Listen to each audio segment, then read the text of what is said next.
बिस्मिल्लाहिर्रहमानिर्रहीम। अस्सलाम वालेकुम फ्रेंड्स, हमारे चैनल इंफोटेनमेंट फंडा में खुशामदीद। आज की इस वीडियो में हम एक ऐसे शख्स की कहानी बयान करेंगे जो मुकम्मल तौर पर कर्ज में डूबा हुआ था, मगर उस शख्स का हौसला और इस्तकामत इस कदर मजबूत था कि उसने जिंदगी से हार नहीं मानी। उसने अपनी जिंदगी एक ही असूल पर गुजार दी और वो असूल था कि ये वक्त भी गुजर जाएगा। हमारे मुआशरे में ना जाने कितने लोग जरा सी परेशानी आने पर इस कदर हौसला छोड़ देते हैं कि गोया जिंदगी ही खत्म हो गई हो। कर्जा जो कि किसी भी इंसान पर हो, उसे उस कर्ज की अदायगी की परेशानी लाजमी होती है। हमारे नबी हजरत मोहम्मद सल्लल्लाहु अलैहि वसल्लम ने भी कर्जदारों के साथ शफकत का रवैया अपनाने की तलकीन की है और कर्जदार अगर कर्ज अदा न कर पाए तो उसे मजीद मोहलत देने की भी तलकीन की है, ताकि उस शख्स को किसी परेशानी का सामना ना करना पड़े। आज की इस वीडियो में हम ऐसे ही एक कर्जदार शख्स की कहानी बयान करेंगे, मगर वीडियो की मजीद तफसील में जाने से पहले मेरी नए आने वाली तमाम नाजरीन से दरख्वास्त है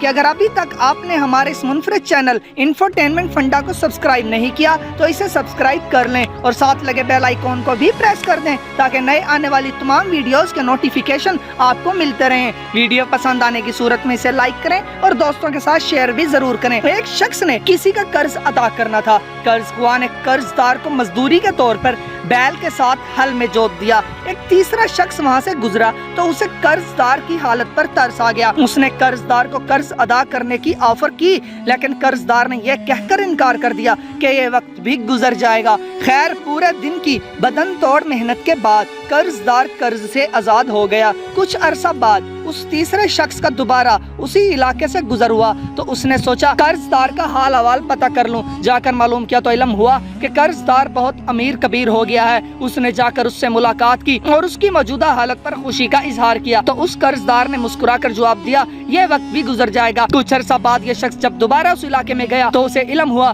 कि कर्जदार फौत हो चुका है। ये शख्स उसकी कब्र पर फातिहा पढ़ने गया तो उसकी हैरत की इंतहा न रही जब वहाँ भी यही लिखा था कि ये वक्त भी गुजर जाएगा। ये शख्स काफी सोचता रहा कि आखिर इस बात का क्या मतलब हो सकता है। क्या कब्र में जाने के बाद का वक्त भी गुजर जाएगा? लेकिन जब वो उसके बाद वहाँ आया तो उसे अपनी इस बात का भी जवाब मिल गया जब उसने देखा कि उसकी कब्र की जगह से सड़क गुजर रही थी और वहाँ बच्चे खेल रहे थे। नतीजा, ये दुनिया किसी की नहीं, यहाँ बाकी रहने वाली चीज सिर्फ अमाल और लोगों की फलाह के लिए किए गए काम है।